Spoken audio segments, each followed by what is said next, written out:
찬양을 통해서 하나님께서 오늘 저와 여러분에게 분명하고 확고하게 우리 자신을 세워주시고 확신을 주시는 시간이 된 것 같습니다. 너는 내 것이라, 내가 너를 지명하여 불렀나니 너는 내 것이라, 이렇게 찬양을 통해서 말씀을 하셨습니다. 두려워하지 않고 이 사실을 믿고 불 가운데 물 가운데 지나도 우리 하나님이 함께 하심을 믿으시고 이 믿음으로 일생을 사시기를 축원을 드립니다. 서로 인사하고 우리 격려하는 시간을 갖습니다. 우리는 하나님의 것입니다. 우리 인사합시다. 당신은 하나님의 것입니다. 하나님이 지명하여 부르셨습니다. 두려워하지 마시기 바랍니다. 마지막 우리 한마디, 결정적인 한마디를 합시다. 사랑합니다. 할렐루야. 성령의 열매 9번째 시간을 갖습니다. 그동안 오늘까지 합해서 9번의 말씀을 나누게 됐는데, 오늘 본문의 말씀을 계속 바꾸지 않고 이제 9번을 본문으로 택해서 또 같이 말씀을 읽고 들었습니다. 성령의 열매 맺는 삶이 왜 중요할까? 농부의 곡간에는 부지런히 농사해서 거두어들인 곡식이나 열매들이 좀 가득히 재워져 있어야 농부로서의 실력과 성실함을 인정을 받을 수 있게 될 겁니다. 그와 같이 우리 성도들도 우리 신앙의 곡간을 한번 들여다볼 때에 내 삶의 그 신앙생활하고 걸어온 내 삶을 돌아볼 때에 과연 내 삶의 신앙의 곡간에는 신앙의 열매들이 날이 갈수록 풍성해지고 있는가? 이 열매가 채워지고 있는가? 아름답게 익어져 가고 있는가? 이런 걸 우리가 돌아봐야 될 줄로 믿습니다. 지난 9번, 8번, 오늘까지 9번의 시간에는 이런 것들을 돌아보게 하는 시간이 됐습니다. 자, 우리 신앙의 삶이 날이 갈수록 열매로 풍성해지고 아름답게 삶의 모습이 바뀌어지는 그런 삶을 살아야만 우리 믿음이 실제구나, 저 사람의 믿음이 실제로구나, 능력 있구나, 성실하구나라는 이 믿음을 인정받게 됩니다. 마태복음 7장 16절부터 보면은 그들의 열매로 그들을 알지니 좋은 나무마다 아름다운 열매를 맺고 못된 나무가 나쁜 열매를 맺나니, 이렇게 말씀을 합니다. 열매를 보아서 그들을 알 수 있다고 하십니다. 그러면서 아름다운 열매를 맺지 아니하는 나무마다 찍혀 불에 던져진다고 말씀을 하셨습니다. 이 말씀은 우리 성도들이 아름다운 성령의 열매, 아름다운 빛의 열매를 맺지 못하고 그냥 산다고 하면은 아무 유익이 없는, 마치 아무 유익이 없기 때문에 농부가 그 나무를 찍어서 불에 던져 살라버리듯이 하나님 나라에서는 하나님이 그렇게 우리를 보신다고 하는 겁니다. 시편 16편 3절에 보니까 땅에 있는 성도들은 존귀한 자들이니 나의 모든 즐거움이 그들에게 있도다 라고 말씀을 합니다. 우리는 죄에서 구원받은 하나님의 자녀고 거룩한 성도들입니다. 우리 성도들을 하나님이 보실 때 어떻게 보시느냐? 성경에 보면은 땅에 있는 성도들은 존귀한 자들이다 이렇게 말씀을 합니다. 그리고 나의 즐거움이 그들에게 있도다라고 말씀을 하십니다. 하나님의 눈에 볼 때 저와 여러분은 존귀하다는 거예요. 영광스럽다는 거예요. 크다는 거예요. 그리고 우리를 기쁨의 대상으로 보신다고 하는 겁니다. 그런데 우리가 이 사실만 가지고 너는 내 것이라고 하니까, 내가 너와 함께 한다고 하니까 하나님이 주실 이 복만을 생각하고 안심하고 그냥 내 생각대로만 산다고 하면은 하나님의 기쁨이 되는 삶은 살지 못하게 됩니다. 에베소 2장 10절에 우리는 그가 만드신 바라 그리스도 예수 안에서 선한 일을 위하여 지으심을 받은 자니 이 일은 하나님이 전에 예비하사 우리로 그 가운데서 행하게 하려 하심이니라 이런 말씀을 하셔요. 우리는 그가 만드신 바라 이 말씀은 새 번역에 보니까 우리는 하나님의 작품입니다 라고 번역을 했어요. 우리가 하나님의 작품이래요. 그림 중에서 경매에 가장 값이 비싸게 낙찰되었던 것이 다빈치가 그린 살바토르 문디라고 하는 작품이라고 합니다. 구세주라는 뜻인데요. 2017년도 뉴욕의 한 경매에서 무려 이 그림 한 점이 얼마에 낙찰이 됐는가 하니 4,800억 원에 낙찰이 됐다고 합니다. 하면 4,800억 원이라고 하는 이 숫자를 한번 이렇게 계산을 해보시기 바랍니다. 내 아파트를 팔면 이 아파트에 몇 채를 그 값이 몇 채를 값으로 살 수 있을까? 내 집은 그 값으로 몇 개를 살 수 있을까? 엄청난 가격입니다. 근데 여러분 왜 그 한 점의 그림에 4,800억 원이라는 엄청난 가격이 매겨질 수 있을까요? 그것은 그 그림을 그린 화가 때문에 그렇습니다. 레오나르도 다빈치라는 이 위대한 화가가 남긴 그림이기 때문에 이렇게 비싸게 낙찰이 되는 거예요. 만약에 제가 이따 카페로 오십시오. 제가 그림 그려서 한 점씩 나눠드리겠습니다. 하면은 몇 분이 서실까? 혹시나 억지로 와서 서 있다가 이렇게 그려드리면은 가전은 가는데 곧바로 휴지통에 들어가게 될 거예요. 왜 그렇습니까? 제가 화가가 아니기 때문에 그런 거예요. 그림이 작품이 될 수 있는 것은 그림을 그린 사람이 누구인가냐에 여러분 작품이 되느냐 안 되느냐가 달려 있는 거예요. 그런데 우리 성도들을 향해서 성경은 뭐라고 합니까? 작품이다 이렇게 얘기합니다. 자, 그럼 우리를 작품으로 만드신 그분이 누굽니까? 우리는 그가 만드신 바라, 즉 하나님의 작품이라고 하는 거예요. 자, 그런데 우리가 하나님의 작품이 되기 전까지는 에베소 2장 1절로 8절에 쭉 보면은 우리는 형편없었던 죽었던 사람들입니다. 죄와 허물로 죽었던 그런 우리들인데, 공중것에 잡은 자를 따랐던 그런 우리들인데, 이런 우리를 은혜로 그리스도 안에서 구원하시고 하나님이 이 위대한 존귀한 작품으로 만들어 내셨다 하는 거예요. 그래서 우리는 존귀한 존재들이라 하는 거예요.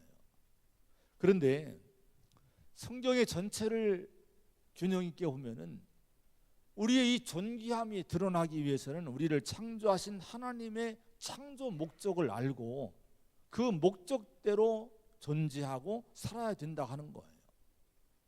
하나님은 우리를 우주 만물 중에서 가장 존귀한 존재로 창조물로 작품으로 만드셨습니다. 근데 그 목적이 있으신 거예요. 우리를 지으신 목적, 우리를 창조하신 목적, 우리를 구원하신 목적이 뭡니까? 아까 읽어드린 에베소서 2장 10절에 그리스도 안에서 선한 일을 위하여 지으심을 받은 자니 우리로 그 가운데서 행하게 하려 하심이니라 이렇게 말씀을 합니다. 선한 일을 위해서 우리를 지으셨다는 거예요. 선한 일을 행하면서 살아가도록 우리를 창조하시고 작품으로 만들어 놓으셨다 하는 거예요. 그러면 그 선한 일이란 것이 뭡니까? 마태복음 19장 17절에 예수님께서 이렇게 말씀하십니다. 어찌하여 선한 일을 내게 묻느냐? 선한 이는 오직 한 분이시니라. 네가 생명에 들어가려면 그 계명들을 지키라. 이렇게 말씀을 합니다.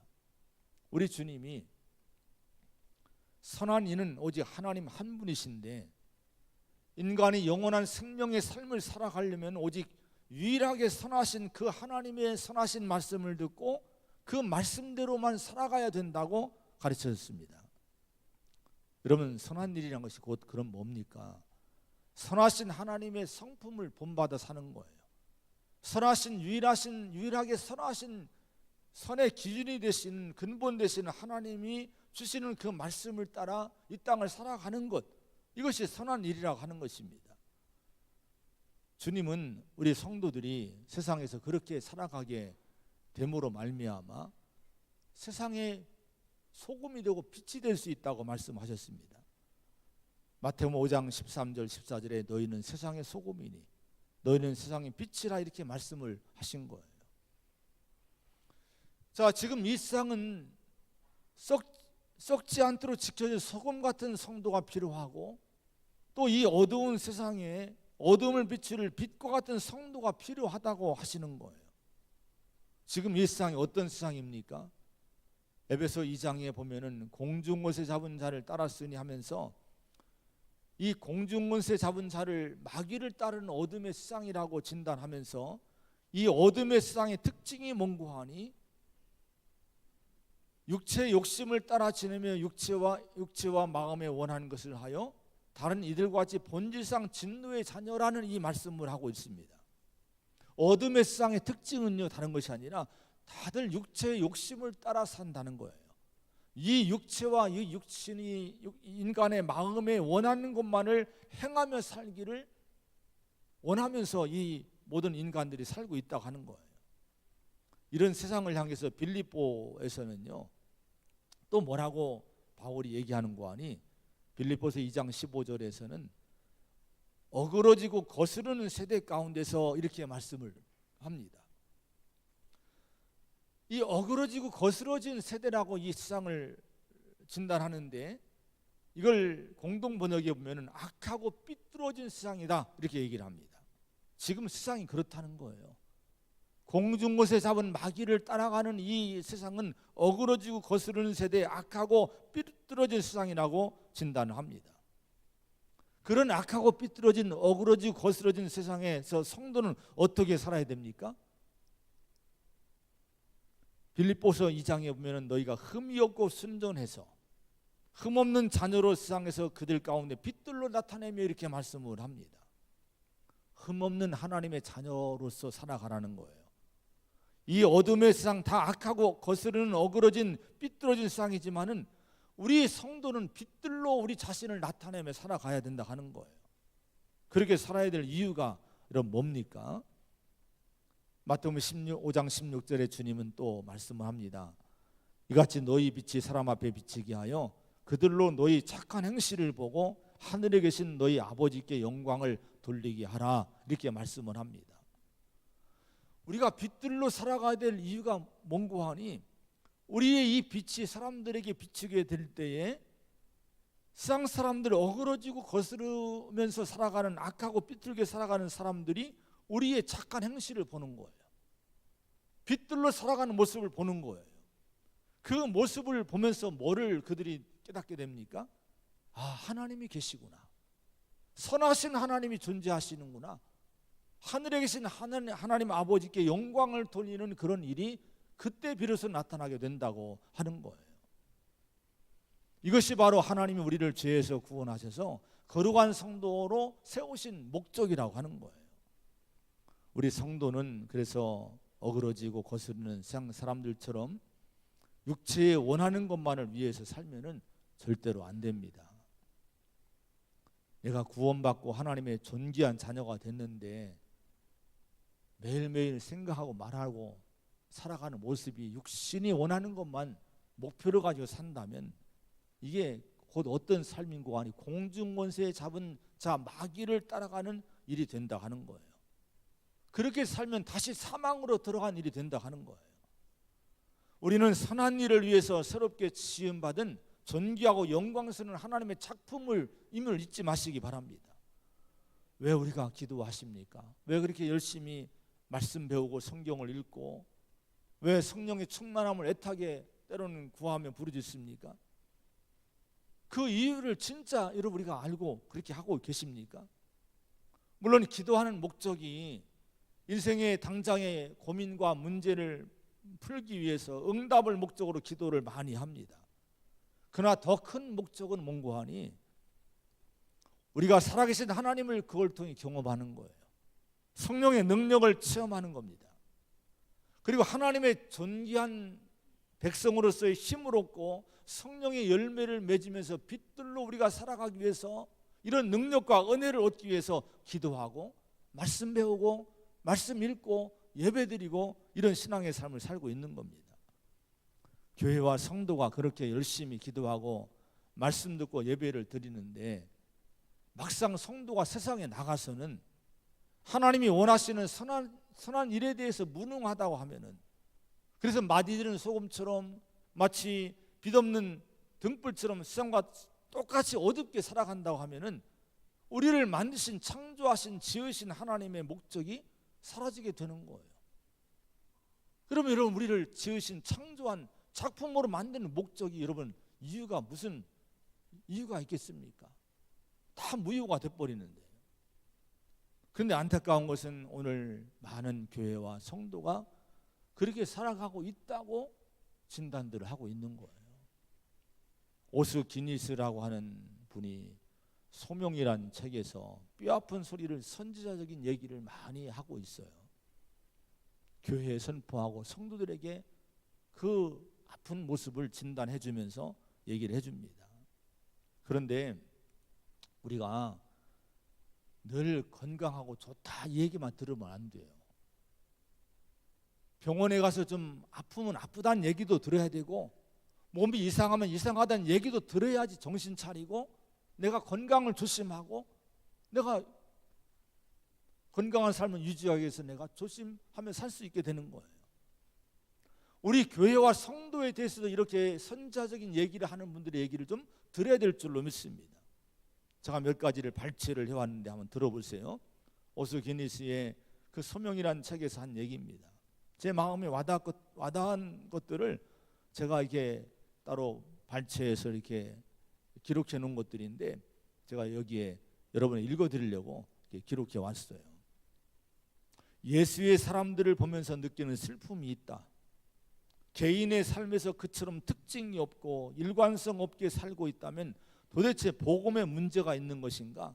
아니면 우리에게 문제가 있는 것인가? 교인들이 특성이 없다는 거예요. 하나님의 존귀한 백성으로서의 그 특성 있게 사는 모습들을 보기가 어렵대요. 세상에서 보면은. 그럼 뭐가 문제냐 이거예요. 복음에 문제가 있느냐 우리가 문제가 있느냐 이 얘기를 지금 해주고 있습니다. 또 이렇게 얘기합니다. 기독교 신앙에 대한 반박할 수 없는 한 가지 걸림돌이 있는데 그것은 바로 기독교인들이다. 우리가 이 기독교의 신앙에 걸림돌이 된다고 하는 거예요. 성도가 걸림돌이 되고 있다고 하는 거예요. 또 이런 얘기를 합니다. 요즘 상황에서 교회가 직면한 가장 깊은 차원의 도전은 정치나 이념의 도전이 아니다. 그것은 영적인 도전이다. 그것은 무엇보다도 믿음을 행위로 표현하며 말을 행동으로 실천하는 것이다. 복음에 완전히 사로잡혀서 주님이 기대하신 대로 행동할 채비를 갖추고 있는가 이렇게 얘기를 해줍니다. 정치적인 도전, 이데올로기적인 도전이 문제가 아니란 거예요. 우리 개개인의 신앙의 성도들이 이 영적인 도전을 지금 받아야 되는데 그게 뭔고 하니 이 믿음을 행위로 표현하며 말을 행동으로 실천하는 삶을 살고 있느냐 없느냐의 문제가 더 중요하다고 하는 거예요. 우리 일상의 삶에서 우리가 이 복음을 살아내고 있느냐, 그리스도의 복음을 정말 내가 일상의 삶에서 언행으로 내가 표현하고 살고 있느냐가 더 큰 도전이라고 하는 겁니다. 또 한 가지는 히브리서 11장의 말씀을 이분이 해석을 하면서 거기 아벨이나 에녹이나 노아나 아브라함, 사라 모세 같은 유명한 위대한 믿음의 사람들을 얘기하면서 이렇게 얘기를 합니다. 이들은 하나님에 대한 비전을 힘입어서 당대의 관습과 가치관과 우선순위에 거슬러 살았던 인물들이다. 그들은 다른 북소리에 맞추어 행진했다. 그들의 눈은 다른 목표를 향해 있었다. 그들은 다른 도시를 고대하고 있었다. 그들은 믿음으로써 전 세계에 이의를 제기했다. 저는 이 오스기니스의 이 얘기가 너무 가슴에 와닿았어요. 히브리서 11장 믿음의 사람들에 대한 해석의 이 짧은 말씀을 읽으면서 제 마음에 너무 도전이 됐습니다. 어디에 어떤 북소리에 발맞추어 내가 살고 있느냐 이거예요. 세상의 동일한 이 가치의 그 소리를 들으면서 똑같이 그 방향으로 우리가 같이 간다면 교회의 존재 이유는 없다고 하는 거예요. 우리는 다른 목표를 바라봐야 되고 우리는 다른 도시 저 영원한 천국을 바라봐야 된다고 하는 겁니다. 이 세상의 그 마귀를 따라가는 거스르고 어그러지는 이 세상의 가치관에 여러분 거슬러 살아가는 역으로 거슬러 살아가는 성도가 돼야 빛이 될 수 있고 여러분 소금이 될 수 있다고 하는 거예요. 그래서 이 사람들은 믿음으로 전 세계에 이의를 제기했다는 거예요. 여러분 오늘 본문의 19절, 20절, 21절의 말씀을 같이 한번 읽어보겠습니다. 19절부터 읽습니다. 시작. 육체의 일은 분명하니 곧 음행과 더러운 것과 호색과 주술과 원수 맺는 것과 분쟁과 시기와 분냄과 당지는 것과 또 그와 같은 것들이라. 전에 너희에게 경계한 것 같이 경계하노니 이런 일을 하는 자들은 하나님의 나라를 유업으로 받지 못할 것이요. 이게 여러분 육체의 일은 분명하니 이게 뭡니까? 세상 사람들의 모습이고 성도에게도 이런 모습이 지금 들어와 있다고 하는 거예요. 자, 이것이 어그러지고 거스르는 악한 세상의 모습이라고 하는 겁니다. 다들 이렇게 사는 거예요. 다 음행으로 살고 호색으로 살고 원수 맺고 분쟁하고 시기 당짓고 분열하고 술 취하고 방탕하고 사는 것이 세상의 모습이라고 하는 거예요. 근데 우리 성도는 믿음으로 이런 삶에 대해서 이의를 제기해야 된다는 거예요. 이런 삶이 아니라고 이의를 제기해야 된다고 하는 거예요. 어떻게 살아야 됩니까? 22절 23절 한번 같이 읽어보겠습니다. 23절 시작. 오직 성령의 열매는 사랑과 희락과 화평과 오래 참음과 자비와 양선과 충성과 온유와 절제니 이 같은 것을 금지할 법이 없느니라. 할렐루야. 이런 삶을 살아야 된다 하는 거예요. 우리는 어떻게 살아야 됩니까? 사랑과 희락과 화평과 오래 참음과 자비 양선 충성 온유 절제의 열매를 맺으면서 이런 삶으로 세상의 이의를 제기하며 살아야 된다 하는 거예요. 다른 목표와 다른 모습으로 살아야 된다 하는 겁니다. 여러분 왜 그랬습니까? 우리를 그런 목적으로 만드신 거예요. 우리 하나님의 작품인데 선한 일을 위해서 빛과 소금이 되라고 우리를 지으신 하나님의 존귀한 백성임을 잊지 마시기를 바랍니다. 그런 모습 볼 때 세상은 하나님을 비로소 인정하고 하나님께 영광 돌리는 그런 역사가 있을 줄로 믿습니다. 자, 오늘은 여러분 성령의 마지막 열매 절제를 간략하게 살펴볼 겁니다. 성령의 아홉 번째 열매는 절제인데요. 절제라고 하는 것은 자기 스스로를 조절한다는 거예요. 자기 컨트롤하는 거예요. 여러분 정의를 내린 걸 보면은요, 켈이라고 하는 분은 도에 지나치지 않고 적절한 한계 안에 머무를 수 있는 능력이 절제다. 또 베든이라는 분은 우리의 욕망과 욕구가 지나치지 않도록 막아주는 건전한 조절작용이 절제다. 이렇게 얘기를 하고 있고요. 가장 좀 정확하게 잘 정의를 내린 것은 제리 브리지스라는 분인데요. 절제란 하나님을 기쁘시게 해드릴 수 있는 것들을 행하고 생각하고 말할 수 있도록 건전한 분별력을 가지고 내적인 힘을 행사하는 것, 이것이 절제다. 이렇게 정의를 내렸습니다. 어쨌든 육체의 이 일들을 여러분 이 자기를 잘 절제하면서 하나님이 원하시는 그런 삶을 살아가도록 나를 잘 통제하고 사는 그 능력이 절제라고 하는 거예요. 이 절제가 왜 우리 성도에게 반드시 필요할까요? 16, 17절에 보면 육체의 욕심을 이루지 아니하리라. 육체의 소욕은 이런 말씀이 나옵니다. 육체의 소욕을 지난주도 살펴봤습니다마는 육체의 소욕이 뭐예요? 육체가 원하는 탐욕이나 정욕이나 욕망이나 욕심 등이 육체의 소욕이라고 하는 거예요. 육체의 소욕의 구체적인 것은 아까 읽은 19절 21절의 말씀, 음행, 더러운 거, 호색, 시기, 분냄, 당짓는 것, 다 이런 것들이 육체의 소욕들, 욕망들, 이런 탐욕들 속한 것들입니다. 근데 이런 문제는 이런 것들이 하나하나를 돌아보면요, 우리 안에서 일어나는 강력한 힘이라고 하는 거예요. 아주 강력해서 이것이 어떤 열정적으로 일어나서 아주 강력한 힘을 발휘하는데, 여러분 이것이 강력해서 성령을 거스린다 하는 거예요. 한번 생각해 보세요. 여기 음행이나 시기나 분냄이나 당지는 것과 분열과 이런 방탕과 이런 걸 한번 하나하나 한번 항목을 생각해 보세요. 얼마나 내 안에서 이런 것들이 한번 발동하면요, 얼마나 나를 여러분 휘몰아치는지요. 성령을 거스리는, 믿음을 다 밀어내는 역할을 이것들이 하게 되는 거예요. 그래서 베드로전서 2장 11절에 보면 영혼을 거슬러 싸우는 육체의 정욕을 제어하라 이렇게 말씀합니다. 영혼을 거슬러 싸운다는 거예요.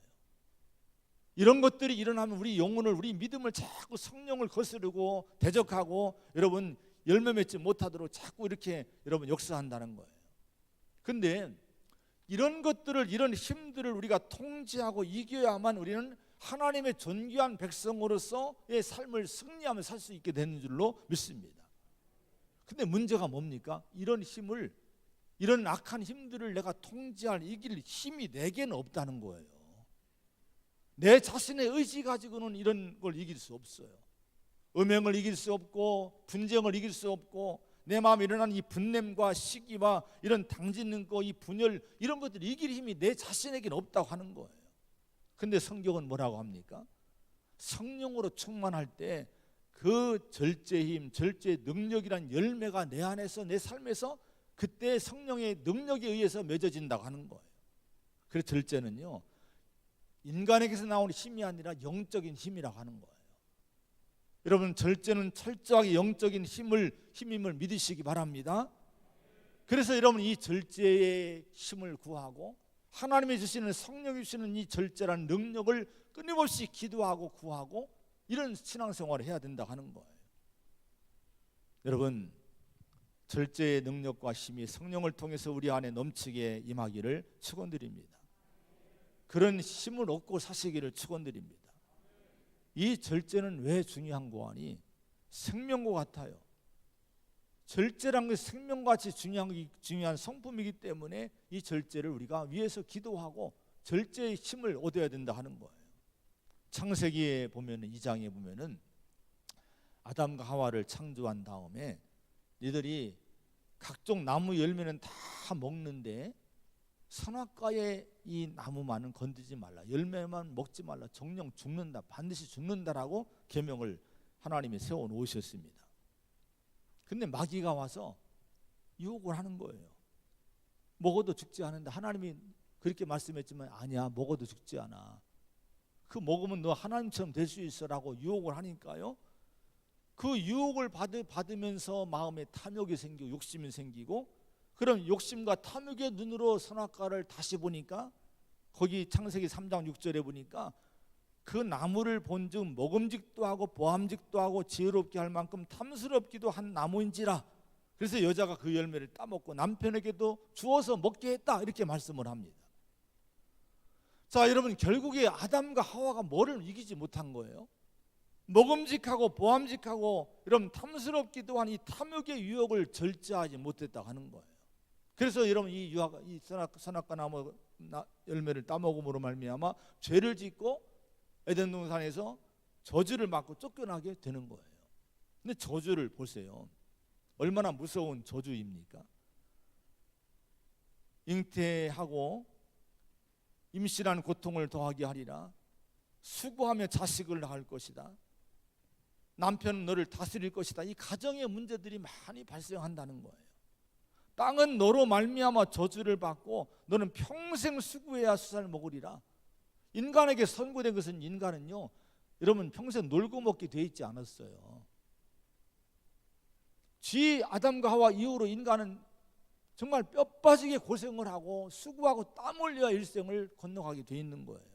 이게 인간에게 내린, 죄로 인해 내린 저주입니다. 결국은 너는 흙이니 흙으로 돌아갈지니라 죽음을 선고를 받습니다.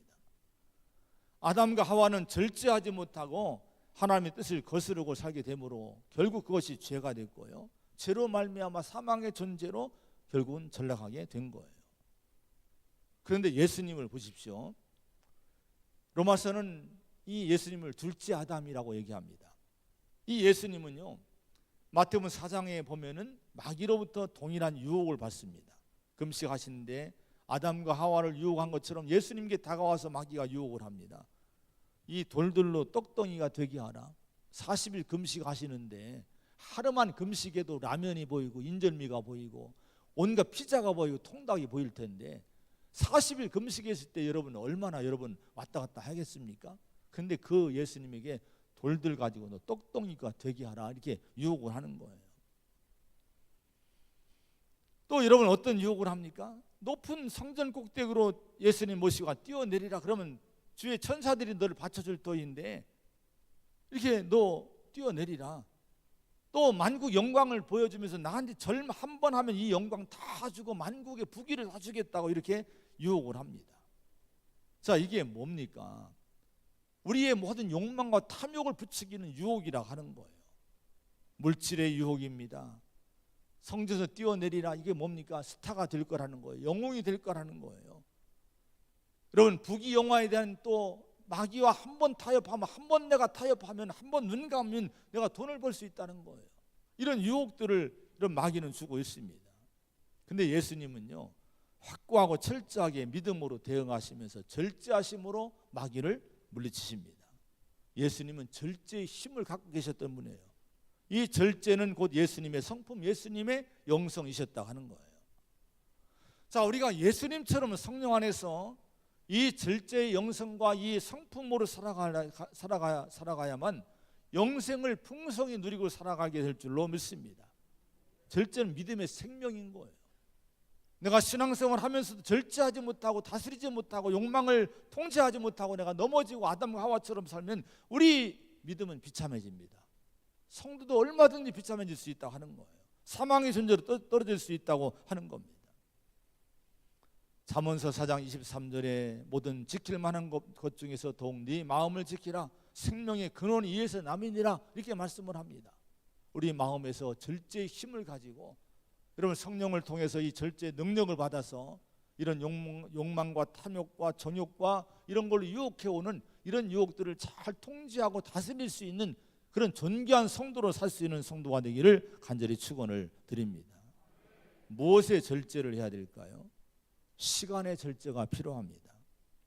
에베소 5장 15절 16절에 그러니 너희가 어떻게 행할지를 자세히 주의하여 지혜 없는 자같이 하지 말고 오직 지혜 있는 자같이 하여 세월을 아끼라. 때가 악하니라 라고 말씀합니다. 누가 어리석다는 겁니까? 누가 지혜 없는 자라는 겁니까? 세월을 아끼지 않고 함부로 사는 것이 어리석은 사람이라고 하는 거예요. 시간을 낭비하는 것은 지혜롭지 못하다고 하는 겁니다. 다른 건 다 회복이 될 수 있어요. 돈도 회복이 되고요, 건강도 때로는 회복이 될 수 있고요. 근데 회복이 안 되는 게 하나 있습니다. 시간은 회복이 불가합니다. 한번 지나간 시간은 돌이킬 수 없어요. 그 시간을 귀하게 생각하십시오. 정말 우리가 남은 시편 90편의 말씀처럼 이런 남은 세월을 헤아리고 계수할 수 있는 것이 지혜라고 하는 거예요. 내가 지금 얼마나 이 땅에 하나님 허락된 시간이 얼마일까? 한번 좀 조목조목 계산해 보세요. 물론 정확히 할 수는 없지만 그래도 이 정도 산다면 내가 80까지라면 70이 80이라고 했으니까 80이라고 하면 90이라고 하면 내가 몇 년이 남았을까? 그럼 어떻게 살까? 이런 걸 계획하고 살라고 하는 거예요. 시간을 아끼며 살라고 하는 거예요. 여러분, 그래야 우리가 하나님이 내게 주신 사명을 감당할 수 있고 이 땅에 아름다운 인생을 남기는 성도가 될 줄로 믿습니다. 시간을 절제하며 사시기를, 다스리며 사시기를 축복을 드립니다. 마음의 절제가 필요하다고 말씀합니다.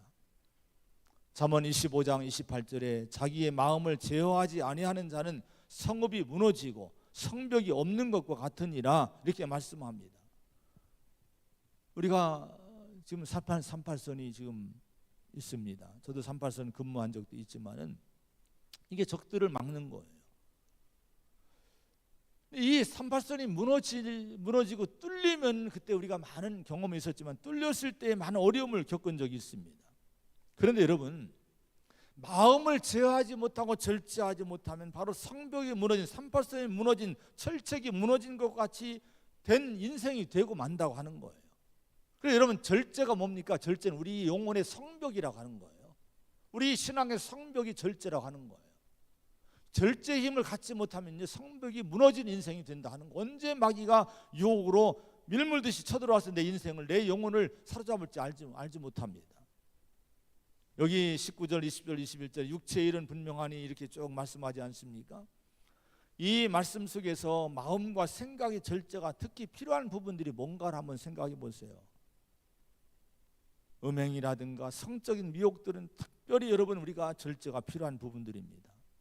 특히 원수 맺는 것, 분쟁과 시기와 분냄과 같은 여러분, 이 감정을 절제를, 마음의 감정을 절제를 잘해야 돼요. 그렇지 못하면 내 신앙이 무너집니다. 마귀가 역사합니다. 디모데후서 2장 24절에 보니까 주의 종은 마땅히 다투지 아니하고 모든 사람에 대하여 온유하며 가르치기를 잘하며 참으며 온유함으로 훈계하라, 이렇게 말씀을 합니다. 여러분, 사도 바울이 디모데에게 가르친 얘기인데요, 하나님의 일을 하려면은 이 절제가 필요하다는 거예요. 싸우지 말아야 된다는 거예요. 온유해야 된다 하는 거예요. 우리 여러분 목회자를 비롯해서 우리 모든 하나님의 일을 하는 성도님들, 장로님들, 권사님들, 회장님들, 속장님들, 뭔가 지도자의 일을 하는 분들은요, 여러분 이 말씀들을 명심해야 됩니다. 마음 관리를 잘하셔야, 절제를 잘해야 돼요. 그렇지 않으면 성벽이 무너진 교회가 돼버리고 성벽이 무너진 여러분 인생이 돼버리게 되는 거예요. 박영이란 시인이 접기로 한다는 시를 썼는데 여기 그런 내용입니다. 요즘 아내가 하는 걸 보면 섭섭하기도 하고 괘씸하기도 하지만 접기로 한다. 지폐도 반으로 접어야 호주머니에 넣기 편하고 다 쓴 편지도 접어야 봉투 속에 들어가 편해지듯 두 눈을 딱 감기로 한다. 뭐 이런 내용이 쭉 있는데 그렇게 이제 발췌를 제가 했어요. 이걸 남편으로 바꿔 읽으면요, 요즘 남편이 하는 걸 보면 섭섭하기도 하고 괘씸하기도 하지만 접기로 한다. 아들이 여러분 좀 섭섭하고 괘씸하게 합니다. 그때 이걸 한번 인용해 보세요. 아들이 하는 걸 보면 섭섭하기도 하고 괘씸하게 하지만 접기로 한다. 이게 뭡니까? 접으라는 게 뭐예요? 좀 절제하라는 거예요. 내 감정 좀 접으라는 거예요. 좀 두 눈 딱 감고 한번 눈을 감으라는 거예요. 그러면 여러분 가정이 편안하고 교회가 편안할 줄로 믿습니다. 목사가 좀 불편하면 한번 여기 해보세요. 요즘 목사가 하는 걸 보니까 섭섭하기도 하고 괘씸하기도 하지만 접기로 한다. 여러분 좀 적용 좀 많이 하세요. 제가 좀 불편하고 섭섭하면 좀 접어보세요. 눈을 딱 감아보시라는 거예요. 저도 여러분들이 성도들이 때로는 괘씸할 때가 있고 섭섭할 때도 있지만은 접기로 하겠어요. 그럼 되잖아요. 눈 딱 감으면 되잖아요.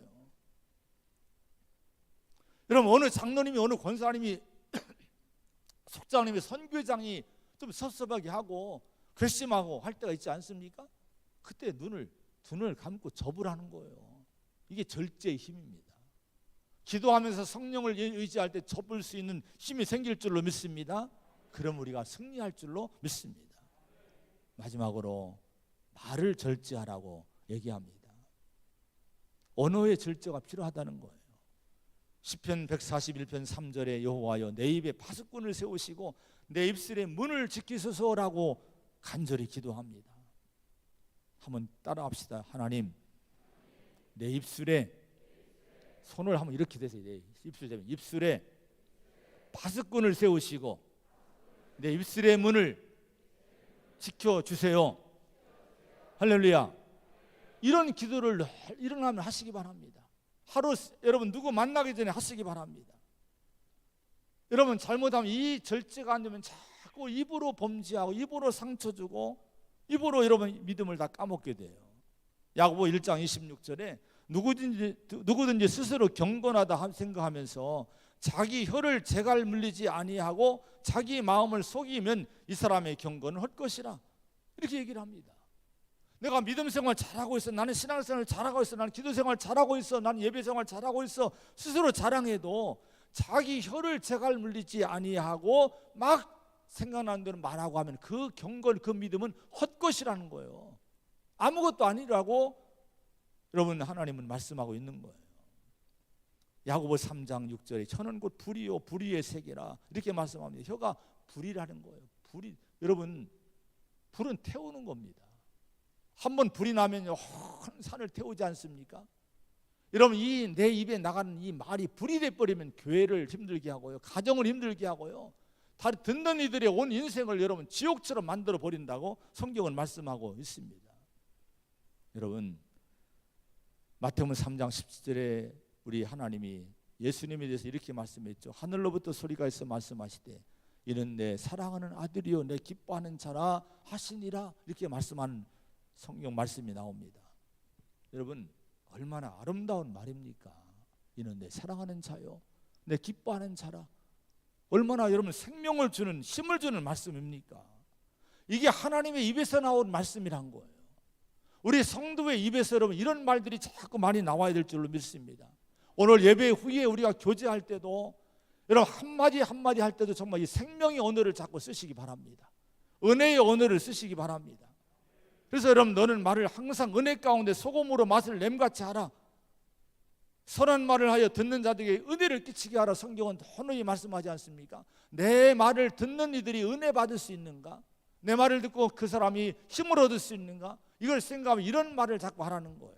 말을 절제할 때 우리가 우리의 영성, 우리의 신앙이 인정받는 성도가 될 줄로 믿습니다. 할렐루야. 기도하시겠습니다.